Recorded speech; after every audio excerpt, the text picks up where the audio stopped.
64 வயதிலும் நடிகர் கமலஹாசன் இப்படி இருப்பதற்கு காரணம் என்ன தெரியுமா? சினிமா உலகில் புகழின் உச்சத்தை தொட்ட நடிகர் கமலஹாசன் தற்பொழுது மக்கள் நீதி மையம் என்ற கட்சியை ஆரம்பித்து முனைப்புடன் செயல்பட்டு வருகிறார். 64 வயதாகிவிட்ட நிலையிலும் சினிமா ஒரு பக்கம், அரசியல் மறுபக்கம் என கலக்கி வருகிறார். என்னதான் தனது பணியில் ஆர்வமாக இருந்தாலும் தனது உடலையும் மிகவும் கட்டுக்கோப்பாக வைத்திருக்கிறார். தினமும் உடற்பயிற்சி மையத்திற்கு சென்று உடற்பயிற்சி செய்வார். அப்படி நேரம் கிடைக்காவிட்டால் வீட்டில் உடற்பயிற்சி செய்து கொள்வார்.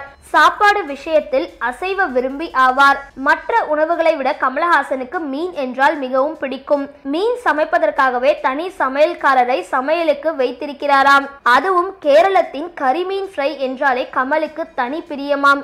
இவர் கேரளத்திற்கு சென்றால் அடிக்கடி இந்த கரிமீன் ஃப்ரையை தான் சாப்பிடுவாராம். துரித உணவுகளை தவிர்க்கும் கமலஹாசன் மாட்டு இறைச்சியும் விரும்பி சாப்பிடுவார். கொழுப்பு நிறைந்த உணவுகள், எண்ணெய் உணவுகளை அதிக அளவுக்கு எடுத்துக் கொள்வதில்லை. கட்டுப்பாடுடன் தான் இது போன்ற உணவுகளை சாப்பிடுவார். பால் குடிப்பதை விட பிளாக் காஃபி அதிகம் குடிப்பார். மேலும் இவருக்கு பிடித்த உணவு பிரியாணி ஆகும். இந்த வீடியோ பத்தின உங்களோட கருத்துக்களை கீழே இருக்க கமெண்ட் பாக்ஸ்ல போஸ்ட் பண்ணுங்க. இந்த வீடியோவை லைக் பண்ணுங்க, ஷேர் பண்ணுங்க. மறக்காம பக்கா டிவியை சப்ஸ்கிரைப் பண்ணுங்க.